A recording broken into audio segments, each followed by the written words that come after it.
Jabulani. Tava vendo Argélia e Jordânia, e aí antes do jogo tava tocando várias músicas em árabe. Eu falei, pô, maneiro, vou botar uma delas pra ser a pedrada do dia. E aí, na hora que foi pra parada técnica, pra publicidade, no caso, do primeiro tempo, tocou uma que eu não consegui entender o que estavam cantando. Eu falei, porra, é uma dessas, provavelmente. Eu falei, fiquei amarradão, pô, vou anotar aqui o horário que sai do jogo pra depois procurar e botar na música, na pedrada dos estádios do dia. Mas é uma música jamaicana, não era árabe. Mas de qualquer jeito vai entrar aqui.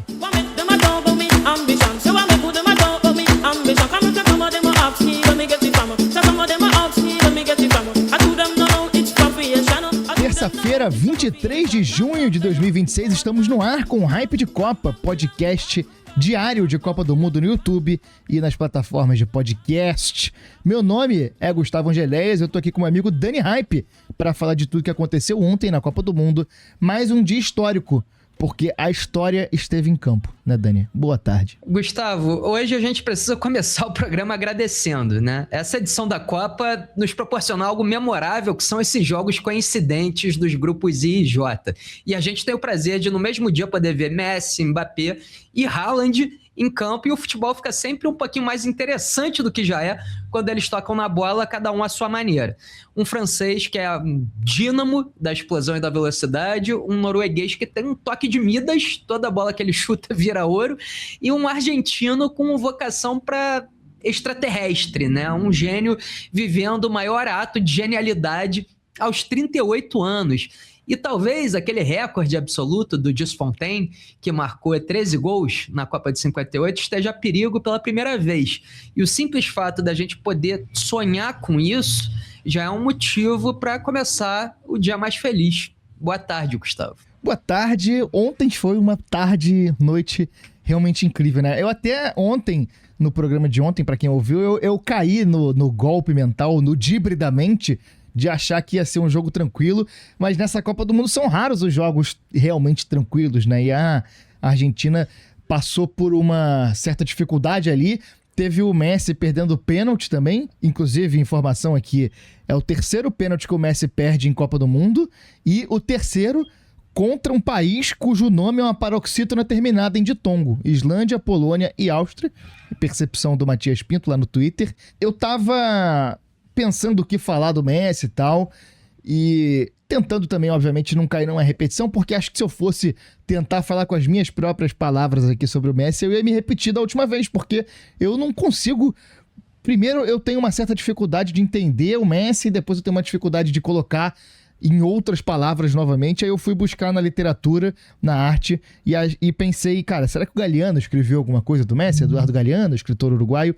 E de fato ele escreveu, porque ele morreu em 2015. Eu achei uma entrevista dele ao Estadão falando que gostava muito de acompanhar o Neymar e o Messi naquele Barcelona ali, do MSN, mas depois achei no livro Puro Futebol um trechinho aqui falando do Messi, e eu acho que conversa um pouco com o que eu estava pensando, que diz o Galeano. Acredito que o Messi é como um caso único na história da humanidade, porque é alguém capaz de ter uma bola dentro do pé. Sempre se dizia que Maradona levava presa ao pé, mas o Messi tem dentro do pé.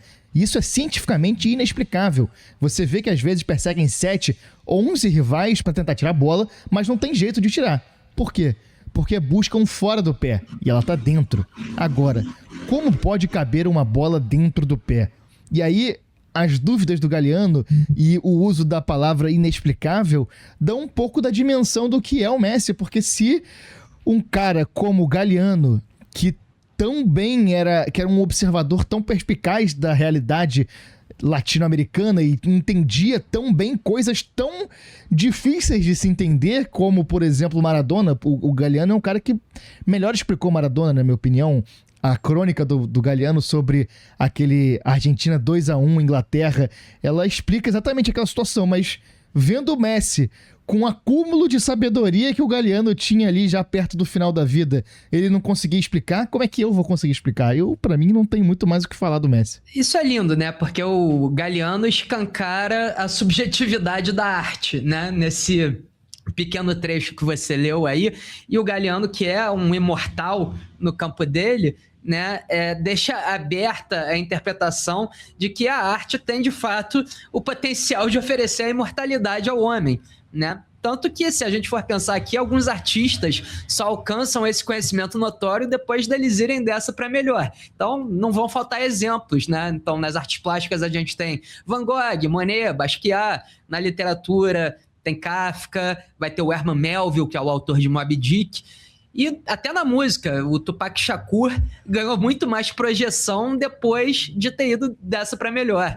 E o futebol, diferente dessas outras artes, é uma que consagra em vida, né? Então o Lionel Messi, ele é imortal por tudo que entrega em campo. E existe o esporte antes e depois do Messi. E ontem foi mais um exemplo dessa genialidade crua, desse talento bruto, inalcançável, de ter que desperdiçar um pênalti só para provar que é humano que nem a gente. Então ele vai e resolve o jogo como se fosse um ser divino. E aí a gente precisa, sim, bater palma para o corta-luz cinematográfico do Almada, mas reverenciar ao Messi pela onipresença para resolver tudo para a Argentina nessa Copa.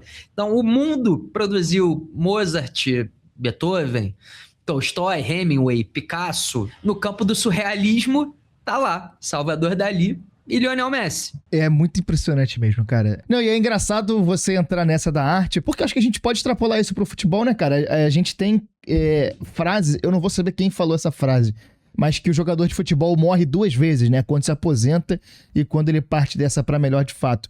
E tem muito jogador por aí que a gente só vai valorizar depois que ele morre a primeira vez, que é a aposentadoria, né? E no caso do Messi, ele tá dando uma possibilidade do mundo inteiro que se arrepende, de alguma forma, de não ter reverenciado ele no auge, de olhar agora e falar, cara, olha que loucura, olha o que esse cara tá fazendo. E para além disso, eu acho que essa história dele na seleção, ela conversa um pouco com isso, porque eu acho que no clube ele estourou muito cedo, desde muito cedo ele tava ganhando. Ele surge ali 2004, 5, 6, não sei exatamente quando ele começa a jogar de fato, acho que é 6. Aí, ali 8, 9, 10, 11, ele já começa a ter um dos melhores times da história à disposição dele. Foi justamente na seleção que ele precisou passar pelo calvário que muitos jogadores passam, de bater com a cara na parede, de falhar, de errar, de decepcionar, de se decepcionar com a reação dos outros, de ter uma briga interna nacional, sabe? Dentro dele era muito claro que havia, não sei se um ressentimento, mas obviamente uma chateação com a forma como ele era tratado na Argentina, e muitas vezes a Argentina tratava o Messi de uma forma ríspida pelo fato dele fazer tanto pelo Barcelona e tão pouco pela seleção. E eu acho que no final valeu a pena, né? Porque não só ele conseguiu ganhar um título para a Argentina depois de tanto tempo, como foi em 22, e agora nessa Copa ele chega num estado de graça. Eu acho que essa é a forma de definir um controle absoluto do que acontece em campo, do que acontece fora do campo, do que acontece no campo da metáfora, do que acontece no campo da linguagem. Parece que o Messi, ele é realmente o maquinista dessa Copa do Mundo e a gente é só passageiro. Então, o jeito eu acho que é só a gente sentar e aproveitar a viagem, né? E eu acho que essas críticas argentinas em direção ao Messi, em algum momento elas eram até bem fundamentadas, né? Sim. Porque o Messi foi muito cedo para a Espanha, né? Então, existia esse pressuposto de que o Messi era mais espanhol do que argentino. E, de fato, quando ele chegava à seleção, não era o mesmo desempenho que ele tinha no Barcelona. E acho que a gente pode encarar isso como justamente, já que a gente está nesse campo, o amadurecimento do artista, né? E o encontro dele mesmo enquanto um grande mestre que transcende a cor da camisa que ele veste, né? E no caso, chegou em um ponto de amadurecimento em que ele foi capaz não só de trazer o Mundial para a Argentina, como de agora presentear, brindar a gente com essa última dança, né, parafraseando Michael Jordan, que é talvez o capítulo mais mágico que a gente vai ver o Messi escrever. É impossível apontar a Argentina como potencial decepção, que nem eu fiz antes de começar esse Mundial, se esse cara resolve destilar a arte do jeito que ele tá fazendo. Mas o jogo foi tenso, né? Falando um pouquinho de bola aqui, voltando pra nossa realidade, a Áustria, pegou duro. O pênalti que o Messi perde, dá pra ver que mexe com a Argentina, mexe com o clima do estádio. Só que é uma Argentina que tem muita qualidade, né, cara? Quando chega lá na frente, é muito difícil de segurar. É um time que me parece até um pouco a característica do Messi. Me parece um time que aprendeu com o Messi de ficar esperando o momento. Parece que quando vê a oportunidade, tal qual o predador na natureza, quando vê a oportunidade de dar o bote, cara, tabela, 1, 2, pum, pum, pum, pum, chegou lá, corta a luz, gol, acabou. Quando você vê, tomou um gol, o controle voltou pro jogo da Argentina, voltou pra mão do Messi, e no fundo nunca teve na mão da Áustria, né? Eu acho que no final, até os melhores momentos da Áustria na partida, no fundo, não estavam sob controle, né? Era só a Argentina deixando eles acharem que estavam no controle pra depois dar o bote. E foi isso que aconteceu, né? O gol ali, no primeiro tempo, eu acho que deu uma matada na Áustria. E a partir dali, a Argentina foi senhora do jogo, né? É até difícil falar de jogo depois de falar de Messi, né? Porque ele transcende difícil o jogo, assim. Mas a impressão que eu tenho é que a Argentina joga como campeã, entendeu?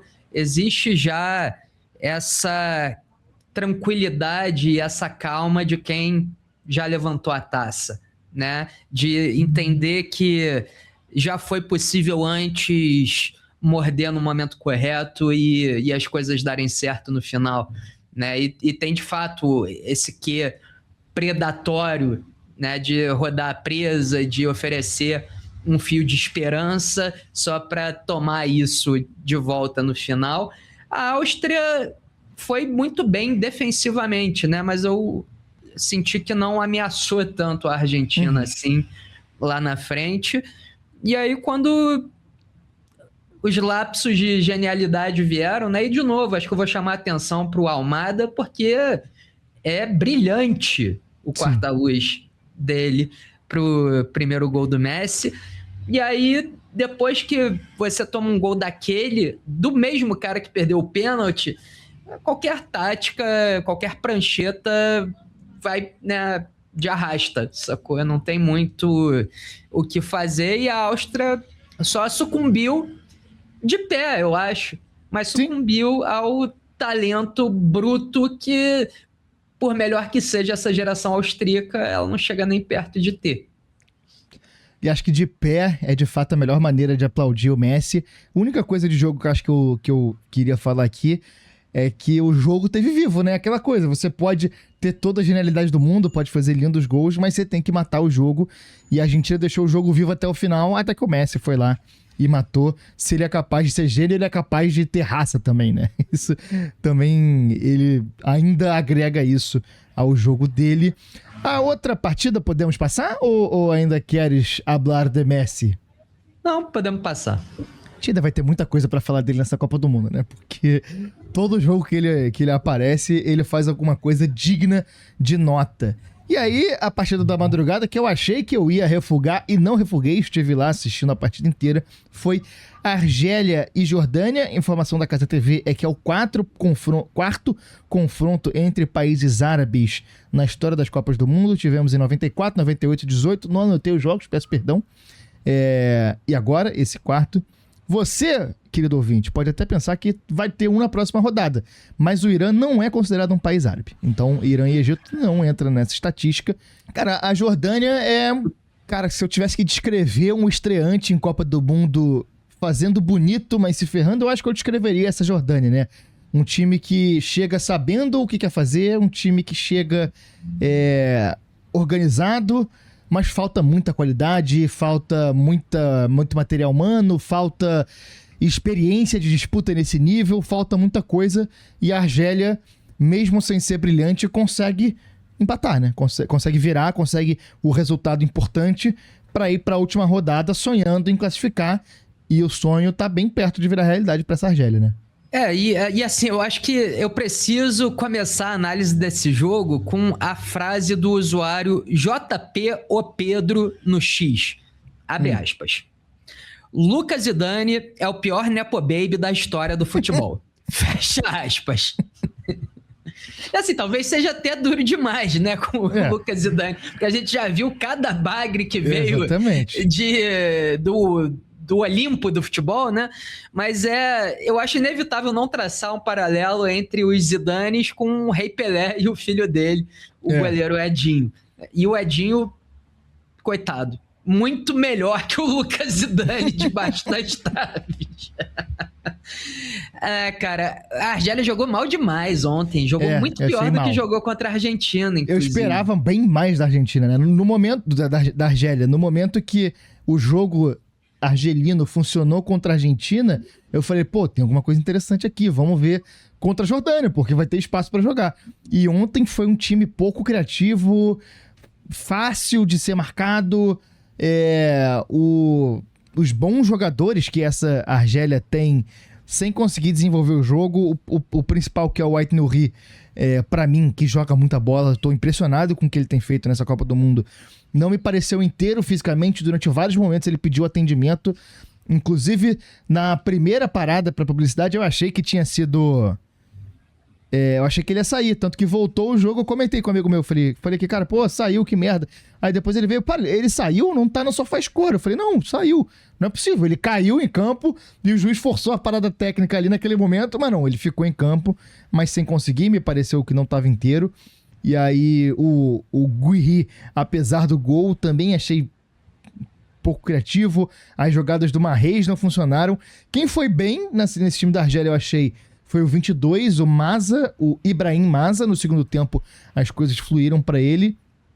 E o Fakouri, o Odé Fakouri, camisa 11 da Argélia, entrou já mais nos finalmente ali, entrou aos 76, mas achei ele com uma qualidadezinha no pé esquerdo ali. Ele entrou, obviamente, para segurar jogo, para segurar o tempo ali, para matar tempo, mas achei que ele tem uma qualidade, pode ser que as coisas funcionem, mas assim, não sei, eu quero ver mais, eu quero essa Argélia, para me empolgar de verdade, como eu achei que eles fossem empolgar, precisa de um pouco mais. Eu acho difícil de empolgar de verdade depois da partida que a gente viu ontem. Você tava falando nomes aí que deram certo, né? Pra mim, quem deu certo foi o preparador de bolas paradas da Argélia, né? Ele que deu certo ontem. Foi ele que ganhou o jogo pra Argélia ontem. 2 gols na bola parada. E aí eu queria chamar a atenção pro fim do jogo, né? Porque a Argélia vira a partida já nessa reta final. E aí a Argélia abdicou de jogar futebol, depois que marcou o segundo gol, né? Começou a fazer algo que a gente não tinha visto nessa Copa até aqui, ou que pelo menos eu não lembro de ter visto nesse Mundial, que foi começar a levar a bola para a linha de fundo, tentar cavar lateral, escanteio, e aí cobrar o escanteio curto e manter a bola ali nessa cera que é permitida, né, dentro do jogo. Foi a primeira vez que eu vi isso acontecer nessa Copa, e me decepcionou um pouco isso. Talvez porque eu coloquei 3-1 no bolão? Talvez. Mas também porque... Eu, por outro lado, tava torcendo pra eles manterem isso, porque eu botei 2-1 no bolão e veio a cravada. 2 cravadas ontem, hein? Agora ninguém segura.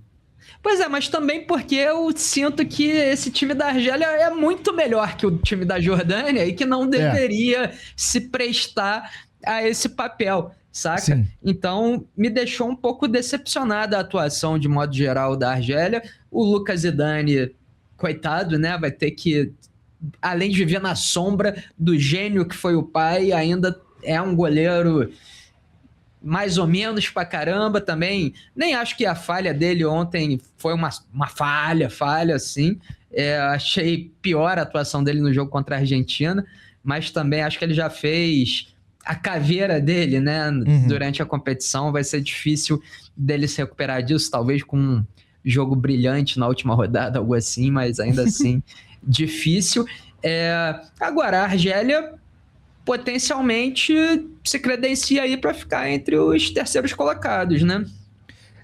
O grupo está com a seguinte situação: a Argentina é líder do grupo J com 6 pontos, já classificada, e já classificada em primeiro, porque no confronto direto não perderá nem para a Argélia nem para a Áustria, que está na segunda colocação com 3 pontos, e a Argélia na terceira com 3. A situação e a Jordânia já eliminada em último 100 pontos. 100 pontos com S, não 100 pontos com C. Agora, a questão da Argélia é saldo de gols, né? Porque eles estão com -2. Eu devia ter anotado isso ontem, mas eu não anotei. Eu sei onde achar. Eu vou até achar aqui. Eu não vou nem parar de falar porque eu vou deixar isso aqui no programa, porque aqui é um programa que preza pela verdade. Eu vi no Twitter do Bertozzi um cálculo de probabilidades de classificação dos terceiros colocados. E é basicamente assim, quem tiver com 3 pontos e saldo positivo, a chance de classificar é muito grande. Com saldo negativo, a chance já diminui um pouco. E aí tem um componente nessa partida entre Argélia e Áustria na última rodada, que acho que talvez a gente até possa falar melhor quando chegar o momento da partida, mas não é só um jogo pela classificação, é uma revanche histórica para a Argélia, porque em 1982 a Argélia foi a grande sensação daquela Copa, né? Derrotou a Alemanha Ocidental, e aí acabou derrotada pela Áustria, e na última rodada os austríacos enfrentaram os alemães e fizeram um jogo de comadre do caramba para eliminar a Argélia. E o jogo da Argélia tinha sido antes, né? Então, por isso, os alemães e os austríacos já entraram em campo sabendo exatamente qual resultado eles precisavam para avançar. A Alemanha abriu o placar com 10 minutos e depois foi uma tocação de bola para trás, recuo para goleiro e nada de futebol apresentado. Isso ficou conhecido como o jogo da vergonha, inclusive. Né? Depois disso, depois desse evento, que se passou a fazer os jogos simultâneos na última rodada da fase de grupos, é por conta disso. E agora a Argélia reencontra essa Áustria que fez esse pacto de não agressão com a Alemanha em 82 e pode devolver, né, essa vingança, né? Pode trazer, rememorar essa tragédia argelina em 82 para dentro de campo. Achei aqui os dados. O Bertozzi retweetou, eu vi no Twitter dele, né? O Bertozzi da ESPN. Grande jornalista e tem feito um trabalho legal na Copa do Mundo de divulgar conhecimento mais obscuro da Copa, coisas que não necessariamente as pessoas estão falando, então recomendo quem tá no Twitter seguir o Bertozzi. E aí ele divulgou um cálculo aqui do perfil Football Meets Data, o futebol encontra informação, que é o seguinte, com 4 pontos, mesmo com saldo negativo, a chance de se classificar para a próxima fase é de 99%, provavelmente esses números estão diferentes já, porque rolou o jogo depois disso. Com 3 pontos e saldo 0 para cima, a chance de classificar é 99,1%. Caraca, tudo isso? Tudo isso. Aí vai diminuindo. Saldo -1, 95% e 3 pontos. 3 pontos, saldo -2, 87%. 3 pontos, saldo -3, 73%. Aí 3 pontos, -4 de saldo, 59%. -5 de saldo, 50%. E aí com 2 pontos, a chance de classificar é 16%. Então, assim, não, a Argélia... bastante ainda. É bastante ainda. Então, assim, a chance da Argélia pensar em fazer um jogo de comadre aí existe, né? Porque... Poxa, exatamente. Eu tava pensando nisso enquanto você tava falando. E é irônico, né? Porque ao invés de procurar vingança, pode, na verdade, repetir um jogo da vergonha com a Áustria, né? E ferir outrem com ferro que foi ferido. Como é que eles vão se colocar nessa situação? É complicado, né? Exatamente. São anos aí criticando essa porra. Pau que bate em Chico, bate em Abdul, né? Nesse caso, pau que bate em Abdul, bate em Hansen, né? Exatamente. Ai. Passando agora pro outro grupo, no grupo I, tivemos, cara, um maluco também que, se o Messi toma conta de tudo, o Mbappé parece que é uma boa babá pra história também, né? Enquanto o Messi não tá jogando, o Mbappé parece que tem a intenção de cuidar desse aspecto quando o Messi realmente decidir sair de cena, né, cara? Muito impressionante como o Mbappé parece feito pra Copa do Mundo, né, cara? Assim, em clube, tem toda essa questão que ele briga com um, briga com o outro, não volta. Às vezes ele parece desinteressado, às vezes parece que ele não tá muito afim de estar ali. Na Copa do Mundo parece que ele nasceu pra isso, parece que ele foi moldado pelos deuses do futebol pra jogar essa competição. Muito impressionante como é que ele fica à vontade jogando Copa do Mundo, né, cara? De 4 em 4 anos, ele vai pra esse palco e fala, beleza, agora dá a bola em mim que eu vou resolver. Um pouco do que a gente estava falando sobre o Endrick, falou muito sobre o Endrick, acho que se aplica um pouco ao Mbappé na Copa do Mundo, porque justamente no clube tem até o meme, né? Ele é essa figura ditatorial, né? Que ele quer mandar em tudo dentro do clube, e aí na seleção isso não muda, né? Evidentemente que não muda, é traço de personalidade, só que aí é um mês só que você tem que aturar esse cara, entendeu? E aí você tampa o nariz e deixa ele resolver dentro de campo. E aí, por isso eu pensei imediatamente no Endrick enquanto você estava falando isso, porque eu acho que é um pouco parecido, claro, guardadas as devidas proporções, né? Só queria comentar que eu acho que existe certa crueldade com o Mbappé, porque de fato parece que ele foi moldado para esse torneio, só que enquanto o Messi tá por aí destilando o talento, ele acaba sendo colocado em uma posição de vilão, né, talvez até de coadjuvante um pouco, assim, a sombra do herói Messi, né, que é o herói do mundo do futebol. E isso, por exemplo, até, não sei se ofusca, né, mas contrapõe um pouco o fato dele ter metido 3 gols em uma final de Copa, né, na edição passada, e agora parece que ele é o que tem um quê de que ele também coloca carvão para o Messi chegar à melhor forma possível, porque o Messi não quer que o Mbappé supere ele em Copas do Mundo também. Tem esse quê de rivalidade sendo alimentado aí o tempo inteiro. Agora, o Tartaruga, ele é fora de série, né? Indescritível. Fisicamente, ele é um negócio que precisa ser estudado, assim. Eu tenho a impressão de que se você tirasse ele do futebol, colocasse ele no vôlei, colocasse ele no basquete, colocasse ele no atletismo, na ginástica, qualquer porra que você inventar do Mbappé e falar, faça isso, eu tenho a impressão de que ele faria aquilo com excelência e estaria entre os melhores do mundo em qualquer um deles, sabe? Eu acho que, e aí isso retoma um pouco o papo que a gente teve na primeira rodada, que também teve esse dia de Mbappé e Messi, que é aquela parada da competitividade, assim, esses caras, eles têm uma veia competitiva e quando eles são meio desafiados a mostrar que eles de fato são bons, eles não vão deixar cair a peteca enquanto eles não provarem que são bons, né?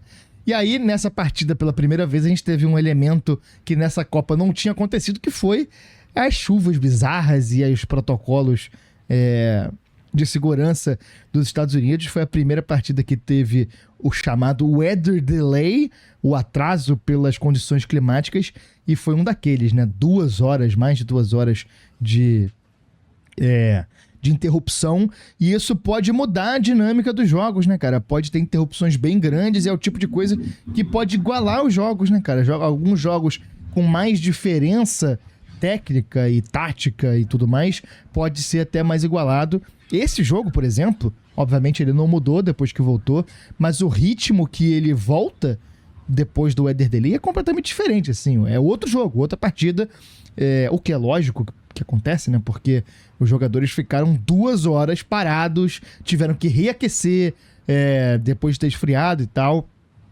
e aí quando volta o jogo, o Iraque tenta jogar, parte pra cima, a França até deixa o Iraque jogar, mas quando a França retoma a bola, foi pra atacar com tudo, e aí numa lambança absurda da defesa do Iraque, assim como no segundo gol da Noruega, a França faz o 2-0, e aí realmente acaba o jogo. Falando rapidamente do Iraque aqui, eu acho que pior que seja o time nesse nível de Copa do Mundo e tal, pode competir. Só não dá pra competir errando tanto assim. Você, em 2 rodadas, você entrega 2 gols pra times muito melhores, aí não dá. Quando tá nessa diferença, você tem que fazer um jogo basicamente perfeito, porque você é realmente Davi contra Golias, tá lutando contra um time muito melhor do que você. Se você não fizer um jogo perfeito, e aí nem é só contra times falando de times ruins, eu tô falando aqui de diferenças muito grandes. Eu vou até sair de Copa do Mundo um pouco. Flamengo e PSG ano passado. Pro Flamengo ganhar, tinha que ser o jogo perfeito. O Flamengo falhou entregando um gol pros caras e errando em pênalti, perdeu, porque é assim que funciona. Quando você tem uma diferença tão grande, a margem de erro é muito menor, porque do outro lado você vai ter um time que vai aproveitar os seus erros. E nesse caso foi um gol dado. O Iraque deu um gol pra França. Aí fica muito difícil. E deu um gol pra Noruega semana passada. Aí fica mais difícil ainda. Pois é. Sobre essa questão climática, eu não consigo me furtar a não pensar que esse pessoal dos Estados Unidos não sobreviveria a uma rodada 9 da noite no Alfredo Jaconi com aquele frio do cacete. Aquela neblina. Postaram um meme no Twitter muito bom, assim, que é tipo, but he could do it on a Jaconi, tá ligado? Tipo, ele poderia fazer no Jaconi. O maluco é bom, mas ele faria isso no Jaconi. Aí é que a gente começa a falar de futebol de verdade, né? É onde separa os homens dos meninos, né? Engraçado, a gente tava falando da Argentina e da calma, né? De poder resolver a partida quando bem entender. E a França, eu acho que tem isso de outra maneira, sabe? A França jogando, pra mim, existe um paralelo entre o gato caçando o rato, sabe? Tipo, de brincar com a comida, de deixar o rato pensar que pode combater de uma forma diferente da Argentina, porque a Argentina ela faz isso de uma forma cirúrgica e a França faz isso de uma forma cruel, sabe? Assim, essa é pra mim a grande diferença. E a França, quando cansa de brincar com a comida, vai lá e resolve. Seja na falha do goleiro, seja construindo a jogada, enfim. É um time nessa Copa que supera qualquer outro em termos de talento individual, né? São muitos jogadores que podem chegar lá e resolver. E o Iraque, pô, você falou bem do Iraque, eu acho que foi mais pra ser bacana, né? Porque o time do Iraque é fraco, né? Não tem... É fraco. Não tem outra explicação. Só um parênteses que o Iraque também não é um país árabe, é um país persa, assim como o Irã. E aí, inclusive, depois do segundo gol da França, né, cara, aí os caras resolveram começar a dar show, né? Elástico, balão, caneta, cavada, toca de cobertura, rocambole, trovioli, tudo que enche um bom prato. E aí os jogadores... Rigatoni. Não, Rigatoni jogava na Itália, né? Exato. E eu acho até que os jogadores do Iraque chegaram a ficar putos, assim. Eu não falo árabe nem francês, mas pela leitura que eu fiz ali, pareceu que os jogadores do Iraque estavam reclamando, mandando jogar bola. E tanto é isso que eu acho que diminuiu depois. Os jogadores da França falaram, não, beleza, vamos dar uma diminuída aqui. E aí, depois, a França tem aos 57 de jogo um dos lances mais bonitos da competição até aqui, que o Mbappé, ele dribla dá no Olise, o Olise cava, dá uma cobertura nojenta, ela bate no travessão, mas assim, fica muito perto de ser um gol antológico. E, caralho, dessa França, mano, me impressiona muito como a marcação-pressão deles é de uma intensidade inacreditável, assim, e eu acho que isso é um dos grandes méritos dessa seleção, que não se fala muito. Se fala muito da qualidade dos jogadores, que é muito grande, só que eles aliam essa qualidade a uma marcação muito bem feita. Quando você tem isso, na hora que a França parte para sufocar o adversário, se retomar a bola, eles estão perto do gol com caras que sabem resolver em espaços muito pequenos. E não só isso, os titulares resolvem e os reservas, cara, eles, se não mantêm o mesmo nível, estão muito próximos dos titulares. Eu acho que a diferença entre banco e titulares da França, ela é uma das menores dessa competição, e isso eu acho que coloca eles um pouco à frente de todo mundo que eu já vi até aqui. Acho que não projetando, mas do que a gente já viu até aqui, do que a França é capaz de fazer, não necessariamente do que eles vão fazer nas fases decisivas, é o que mais me impressionou nesse sentido, assim, de profundidade mesmo, de elenco, de time, de banco e de capacidade, e de leque de opções, né? Um leque de opções muito grande que essa França tem pra machucar os adversários. No ano passado, portanto, antes do começo da Copa e até da repescagem, teve um usuário no X, se eu não me engano, que disse que a França consegue montar 4 times melhores que a Itália, né? E, é claro, não existe nenhum jogador semelhante entre esses 4 times. São 4 times montados com 11 jogadores diferentes cada um. E aí ele expõe os 4 times assim e, claro, coloca o time titular da Itália e você fica, porra, esse cara tem razão.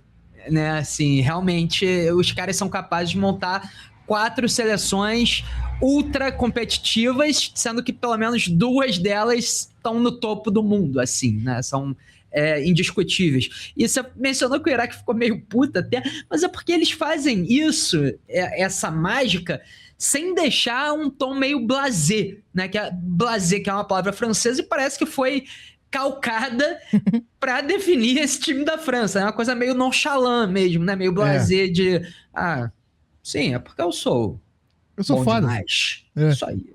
Eu vou resolver esta porra quando eu bem entender. E irrita você enfrentar isso. Só que é chato. Porque é bom quando o blasé quebra a cara, né? Só que esse time da França parece que não quebra a cara, né? Porque eles continuam fazendo, produzindo e sendo muito superiores ao adversário. E superiores ao adversário, a França vence mais uma, assim como vence mais uma a Noruega, né? A Noruega enfrentou Senegal. Primeiro momento dessa Copa que a gente teve partidas simultâneas por causa do weather delay, né? O segundo tempo da França foi bastante simultâneo ao primeiro tempo dessa partida, que teve o Wilton Pereira Sampaio no apito, e que pra mim foi um dos melhores jogos da Copa, assim, muito bem disputado, e melhor assim no sentido de, cara, 2 equipes boas, partindo pra cima, sem medo de errar, disputando tudo. E eu não vi muito bem a primeira etapa da partida, e assim, eu tava escrevendo sobre isso, porque eu tava na tela principal vendo a França, e no segundo monitor aqui, meio sem atenção, assistindo Noruega e Senegal. E aí eu tava anotando sobre o Mendy, cara, porque o Mendy, no auge, é um dos goleiros tecnicamente mais impressionantes que eu já vi, assim. E em Copa do Mundo, ele é o tipo de jogador que pode decidir jogos se ele tiver inspirado. No primeiro tempo desse jogo, quando eu olhava pra tela, em 87,23% das vezes, o Mendy tava fazendo algum milagre. Ele fez algumas defesas absurdas. Só que aí, nos 12,77% restantes, quando eu vi, ele tava frangando no gol da Noruega. Infelizmente saiu machucado no segundo tempo. É um cara que teve um auge muito curto, mas um auge muito impressionante. Queria que você me falasse o que você viu desse primeiro tempo aí, que eu não pude ver com tanta atenção. Cara, entendo você puxar o gancho pro Mendy aí, só que eu preciso começar por outro caminho essa conversa, porque o Haaland ontem me deixou impactado, assim, de um jeito louco. A gente até comentou ontem, eu e você, pelo WhatsApp, mas teve outra mensagem que me chamou a atenção. Logo após o terceiro gol da Noruega, meu pai me escreveu. E aí, escreveu isso aqui, abre aspas. Que monstro é este Haaland? Fecha aspas. E é uma mensagem de alguém que não está acostumado a acompanhar a rotina de Premier League, né? Que não acompanhava o Lourão com atenção, mas que depois de tantas Copas sabe reconhecer o toque do extraordinário quando vê. E o Erling Haaland é o inevitável. Ele é o silêncio que precede o esporro, saca? Existe um poder magnético entre ele e o gol que é capaz de desalinhar o mapa do adversário. Então você estava falando do Mendy, da falha do Mendy, e ontem, pela segunda vez nessa Copa, um goleiro sai errado e entrega a bola nos pés do Haaland. E na primeira vez, na primeira vez que o Mendy fez isso, o Haaland chutou na trave. Mas eu começo a questionar se é o goleiro que falha ou se é o Haaland que atrai a falha do goleiro através desse campo magnético que ele tem com o gol. O terceiro gol da Noruega é um negócio assombroso, Gustavo. Ele vai da frustração por não chegar na primeira bola ao êxtase de uma finalização inapelável em uma questão de segundos. E se a Noruega tem uma geração de ouro, com Odegaard, Rierson, Ryerson, Antônio Nusa, Sander Berg, o camisa 9, ele não é nem um diamante, ele é um buraco negro. Parece que tudo gravita ao redor dele e ele tem essa capacidade de curvar o tecido do espaço-tempo, sacou? São 59 gols em 52 jogos por essa seleção. nessa realidade que parece que ele mesmo que fabrica, né? E já que ele que fabrica a realidade, dá até pra gente acreditar que a Noruega é candidata ao título, entendeu? Assim, eu não consigo duvidar. Com o Haaland em campo, eu não sou capaz de duvidar que ele vai dar um jeito de fazer mais gol com o adversário, porque eu, honestamente, no futebol de hoje, em termos de fazer gol, tem pouca gente tão boa quanto o Haaland, assim. Um cara que, de fato, porra, muita gente vai questionar a capacidade técnica dele, com a bola no pé, de fazer firula, mas assim, o posicionamento dele pra se encontrar com a bola e resolver rápido o que ele tem que resolver é muito impressionante, cara. É muito, muito realmente impressionante, e poucas vezes a gente viu um cara tão destinado a fazer gol mesmo. É isso, ele vai fazer gol, ele vai dar um jeito de fazer gol. Esse último gol que você falou é muito impressionante, a forma como ele corre, né, como ele se posiciona, e se você observar sempre a forma como ele se movimenta em campo, ele tá sempre mudando de velocidade, né? Ele desacelera, acelera, desacelera, vai para um lado, vai para o outro. Quando você vê, explodiu, mudou de lado. Quando você vê, pum, acabou, gol. E aí, é isso, né? Eu acho que... E aí o que você falou de falha do goleiro, eu acho que, sabedores da capacidade dele de fazer gol, as defesas estão sempre duvidando de si próprias, né? De será que eu tô fazendo a coisa certa para marcar esse cara? E na dúvida, aí que o erro acontece, né? E tem outra questão também, né? Porque às vezes as defesas estão fazendo tudo certo para marcar esse cara, só que ele se prova imarcável em alguns contextos, né?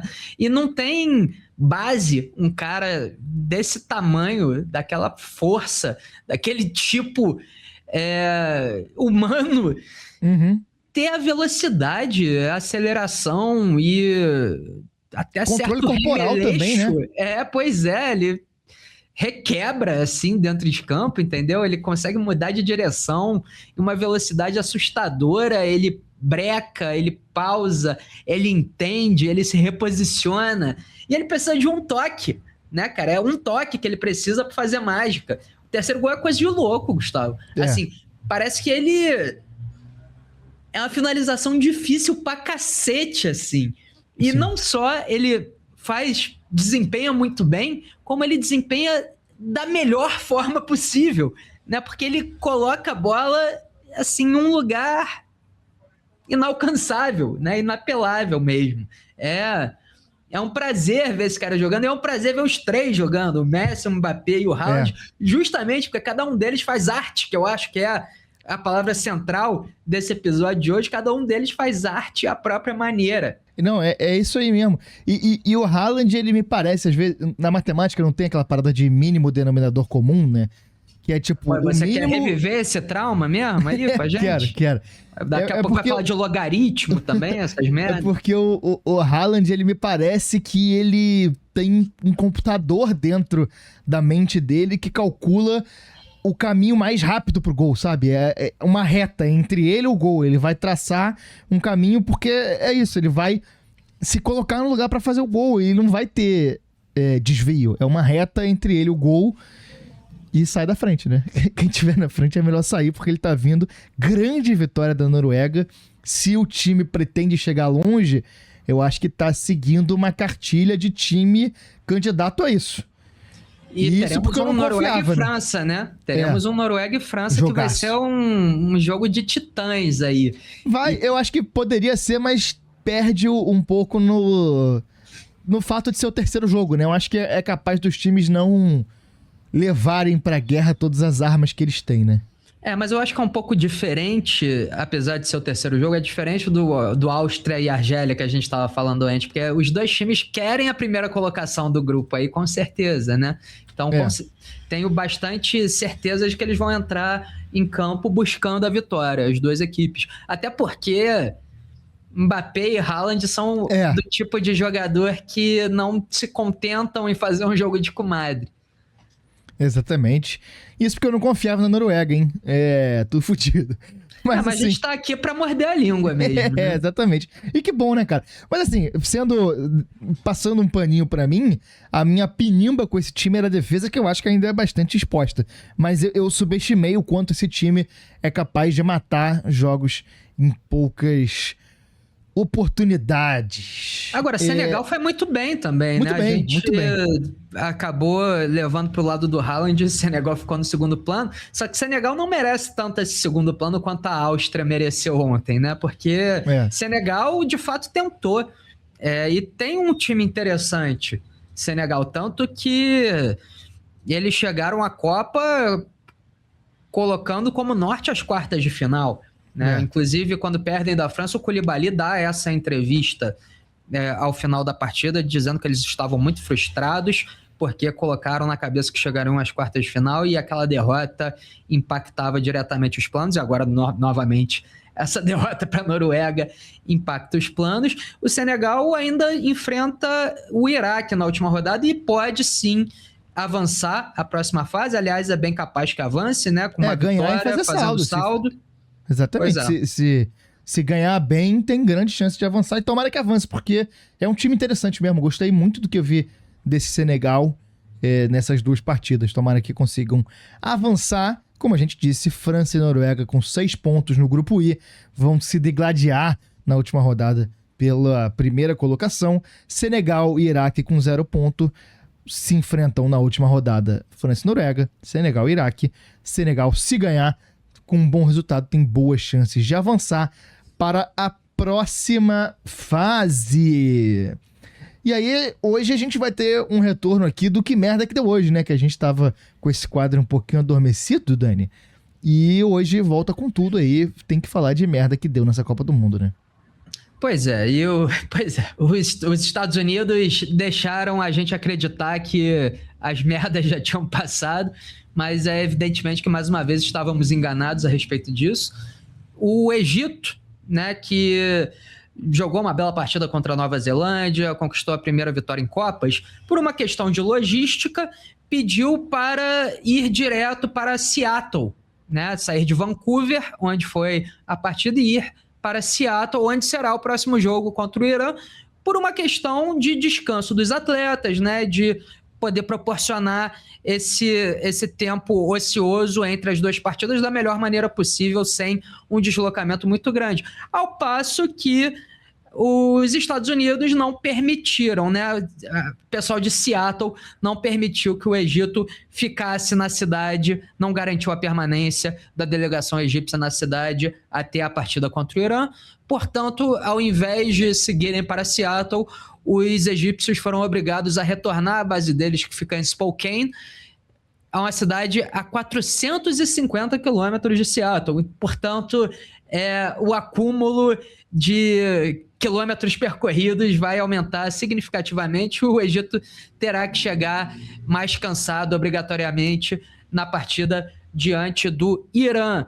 E aí acende um pouco na minha cabeça também esse alerta. Será que encresparam com o Egito justamente porque a partida é contra o Irã?